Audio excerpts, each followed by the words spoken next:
में संपन्न हुई है। आज के कैबिनेट को तिरंगा यात्रा को समर्पित करके आज बैठक प्रारंभ हुई और जैसे हमारे देश के यशस्वी प्रधानमंत्री जी ने घर घर तिरंगा, हर घर तिरंगा ये कार्यक्रम दिया है, इसको मध्य प्रदेश में बहुत धूमधाम से मनाया जाए। आज कैबिनेट में इसकी चर्चा हुई है और तिरंगा यात्रा भी साथ में निकलेगी। 9 अगस्त से 13 अगस्त तक हर पंचायत तक तिरंगा यात्रा निकले और हर घर में तिरंगा झंडा लगे। झंडे की व्यवस्था के लिए हमारे सारे जनप्रतिनिधि प्रयास करेंगे और सरकार भी इसके लिए प्रयत्नशील रहेगी। आप सभी जानते हैं 15 अगस्त हमारा स्वतंत्रता दिवस है और स्वतंत्रता दिवस को बहुत धूमधाम से मनाना चाहिए। नई पीढ़ी में यह एहसास होना चाहिए कि स्वतंत्रता हमको बहुत सारे बलिदानियों के कारण प्राप्त हुई, तो उन बलिदान स्वतंत्रता संग्राम सेनानियों के प्रति अपना आदर समर्पित करते हुए हम इस 15 अगस्त को मनाएंगे और जितने भी क्रांतिकारियों की प्रतिमा है उनको सजाना, उनको धोना, अभी जीवित स्वतंत्रता संग्राम सेनानी है, लोकतंत्र के सेनानी, उनका सम्मान करना, ये सब इस कार्यक्रम के अंतर्गत होगा। 10 अगस्त फिर से बहुत महत्वपूर्ण है। हमारी लाडली बहनाओं को 1250 तो मिलेंगे ही, पर साथ में राखी का उपहार 250 रुपये और मिलेगा। इस प्रकार 1500 रुपये मिलेंगे और इसमें सरकार का लगभग 1900 करोड़ की राशि एक बटन दबाने से हमारी प्रदेश की बहनों के खाते में जमा हो जाएगी। हमारे जितने भी आदिवासी छात्रावास से, अनुसूचित जाति जनजाति और पिछड़े वर्ग के छात्रावास हैं, ये छात्रावास की सुविधाएं अपग्रेड हों, इसके लिए माननीय मुख्यमंत्री जी ने आदेश दिए हैं। एक कुछ अधिकारियों की टीम बनाई और सारे प्रदेश में जितने भी इस प्रकार के छात्रावास है उनकी सुविधा अपग्रेड करने के लिए क्या क्या किया जा सकता है उसकी एक रिपोर्ट भी मंगाएंगे और उसके लिए बजट से उनकी राशि भी प्रदान करेंगे।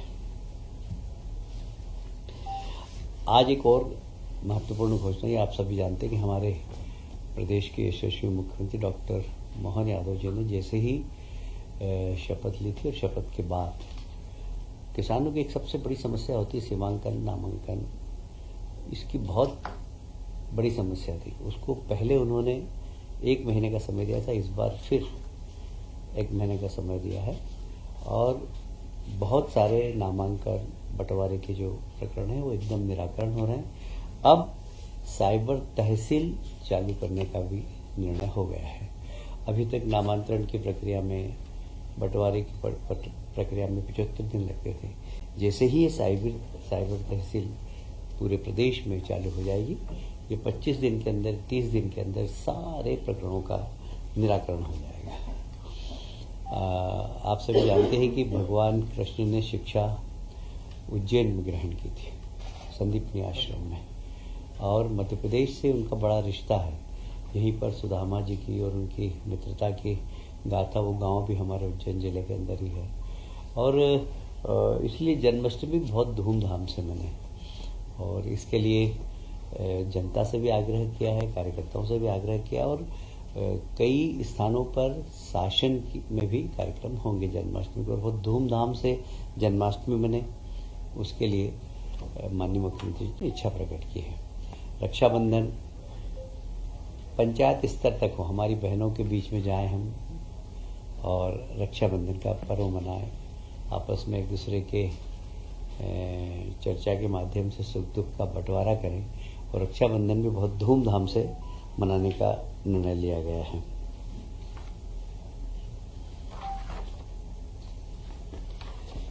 आज माननीय मुख्यमंत्री जी ने घोषणा की थी कि जितने भी हमारे लोकतंत्र सेनानी हैं, आप सभी जानते हैं कि इस देश में प्रजातंत्र की हत्या हुई थी 25 जून को जब आपातकाल लगा था और सारे देश को जेल बना दिया था श्रीमती इंदिरा गांधी ने।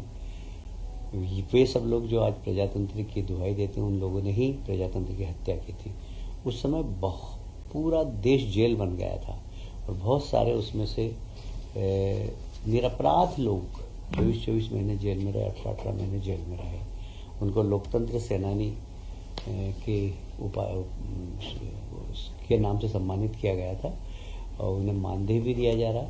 अभी लगातार हमारे बीच में से ऐसे लोकतंत्र सेनानी जा रहे हैं, तो उनके अंतिम संस्कार में 10,000 रुपये शासन देने का निर्णय लिया है और राजकीय सम्मान से उनकी अंतिम यात्रा निकले, ये महत्वपूर्ण निर्णय सरकार ने लिया है।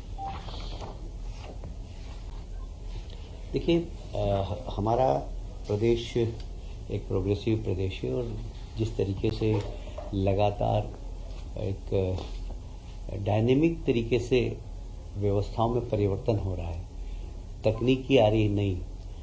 कभी किसी ज़माने में आईटी का इतना उपयोग नहीं होता था, आजकल आईटी का उपयोग होता है। उस हिसाब से अब हमारे कार्य आवंटन में भी उन सब चीज़ों को ध्यान में रखते हुए अभी हमने अलग अलग विभागों के कार्य आवंटन की व्यवस्था को सुधारा है, परिवर्तन किया है, जिससे कि और तेज गति से काम हो सके। हमारा प्रदेश सुधारवादी प्रदेश है और हम तकनीकी का अधिकतम उपयोग कैसे करके एक पारदर्शी सरकार चलाए, जिसका कि हमारे देश के प्रधानमंत्री हमेशा कहते हैं कि डेमोक्रेसी में पारदर्शी सरकार का होना बहुत ज़रूरी है। तो ये तकनीकी के माध्यम से जो पारदर्शी सरकार चलाने का हमारा प्रयास है, जैसे मैंने कहा कि पहले कभी एक प्रधानमंत्री जी हुआ करते थे, राजीव गांधी जी ने कहा था 1 रुपया भेजते हैं हम, 15 पैसे ही भेजते हैं। अब 10 तारीख को 1900 करोड़ रुपए का बटन दबाएंगे हमारे प्रदेश के मुख्यमंत्री और 1900 करोड़ रुपए हमारी बहनों के खाते में पहुंच जाएगा। ये नई तकनीक का उपयोग और पारदर्शी व्यवस्था, इसी दृष्टि से हमने कार्य आवंटन में भी थोड़ा सा परिवर्तन किया है।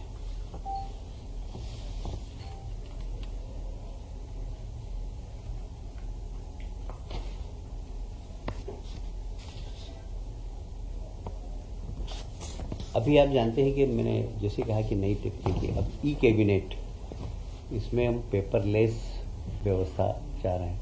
पेपरलेस व्यवस्था मतलब समझ लीजिए कि यह ग्रीन स्टेट की तरफ बढ़ता हुआ हमारा एक कदम है, क्योंकि 1 टन कागज में 17 पेड़ कटते हैं और इसलिए कागज का उपयोग कम से कम हो, ये बहुत ज़्यादा ज़रूरी है।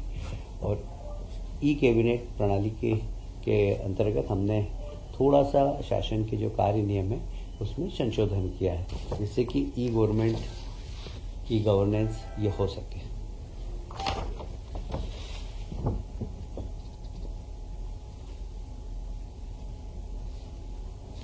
आप सभी जानते हैं कि किसी भी देश के लिए बजट एक बहुत प्रमुख होता है। हमारे यहाँ वित्त विभाग की 2 संस्थाएं थी, FMIS और EPAU। ये इकोनॉमिक पॉलिसी इनपुट देने का काम करती थी। कुल मिलाकर बजट अच्छा बने, बजट आधुनिक तकनीकी से बने, और इसलिए दोनों संस्थाओं को मिलाकर एक है जी, हाँ, PMU के गठन का अनुमोदन किया है। इसमें हम पदों की संख्या का सृजन किया है, साथ ही कुछ इसमें एक्सपर्ट भी हम कॉन्ट्रैक्ट बेसिस पे रखेंगे, जिससे कि बजट और अच्छा बन सके, आधुनिक बन सके, पारदर्शी बन सके, प्रोग्रेसिव बन सके। और साथ में सरकार के बजट की व्यवस्थापन का भी, कई बार हमें लोन लेना है, लोन लेने के लिए क्या क्या हमें सावधानियां रखना है, ये सब गाइड करने का काम ये PMU करेगा, वित्त विभाग। तकनीकी शिक्षा विशेषकर रीवा के लिए एक निर्णय हुआ। वहाँ पर पॉलिटेक्निक कॉलेज है, 2 ही ब्रांच थी वहाँ पर, वहाँ कुछ ब्रांच बढ़ाई गई है, क्योंकि वहाँ अब हमने प्रदेश में भी हम सारे ही पॉलिटेक्निक और IT की एक बार फिर से समीक्षा करेंगे, जहाँ जिस प्रकार के रोजगार की आवश्यकता है उस प्रकार की ट्रेनिंग देना। जैसे मैं बात करूं अगर पीतमपुर की, पीतमपुर में ऑटोमोबाइल का क्लस्टर है, तो वहाँ पर ITI पॉलिटेक्निक में उस प्रकार की ट्रेनिंग दी जाए। यदि रीवा की हम बात करते हैं तो रीवा में सीमेंट इंडस्ट्री तो सीमेंट इंडस्ट्री की आवश्यकता क्या क्या है, उस हिसाब से उनको ट्रेनिंग दी जाए। ऐसे ही जैसे विदिशा में हमारे यहाँ कुल मिलाकर टेक्सटाइल का हब बन गया है, तो टेक्सटाइल में क्या आवश्यकता है उस हिसाब की ट्रेनिंग हमें पॉलिटेक्निक में और ITI में दें। इस प्रकार के ऊपर माननीय मुख्यमंत्री जी ने आज कैबिनेट में निर्देश दिए हैं। जेल, ये बात सही है कि जेलों में सुधार लगातार चल रहा है। आज मुख्यमंत्री जी ने फिर से कहा है कि वहाँ पर सांस्कृतिक आध्यात्मिक गतिविधियों का केंद्र बने, साथ ही उनकी कौशल कला उसके ऊपर भी ध्यान दें। सागर का आज बड़ा उल्लेख हुआ। सागर के हमारे केदी भाई बहुत अच्छा उन्नत कपड़ा बनाते हैं, जो लोग बिल्कुल लाइन से खरीदते हैं उनके यहाँ, और लगभग पूरे प्रदेश में जेल के कैदियों के द्वारा उत्पादन से लगभग 4 करोड़ से अधिक की राशि का लाभ भी हुआ है। हम उनको किस प्रकार जेल सुधार की योजना कर सके, उसके लिए एक कमेटी भी हमारी, विशेषकर हम जेल के अंदर योगा, आध्यात्म, इसके ऊपर फोकस करेंगे और उनको तकनीकी शिक्षा भी देंगे, जिससे कि वे स्वयं का रोजगार कर सकें, जेल का वातावरण सुधारें। इस दिशा में आज निर्णय लिया गया है। कुछ नई जेल भी बनाने का निर्णय हुआ है। जो नए जिले बने हैं उनको वहाँ पर नई जेल बनाए, जैसे मैयर नया जिला बना है, वहाँ पर एक जेल बनाने का निर्णय लिया। ऐसे बुरहानपुर के अंदर एक जेल बनाने का निर्णय लिया। तो जेल की व्यवस्था भी सुधरे और वहाँ पर कैदियों के साथ उनको ट्रेनिंग भी मिलेगी वो निकलने के बाद बाहर आए। दूसरा, ऐसे कई गरीब कैदी हैं जो छोटे छोटे दंड नहीं भरने के कारण जेल के अंदर है। बहुत ही संवेदनशीलता के साथ हमारे मुख्यमंत्री जी ने कहा है कि उनका पैसा हम भरेंगे और उन कैदियों को रिहा करेंगे। और साथ ही 15 अगस्त में भी अभी ऐसे कैदी जो ओल्ड एज के हैं, जिनकी लंबी सजा हो गई है, उनको भी मुक्त करने का निर्णय लिया।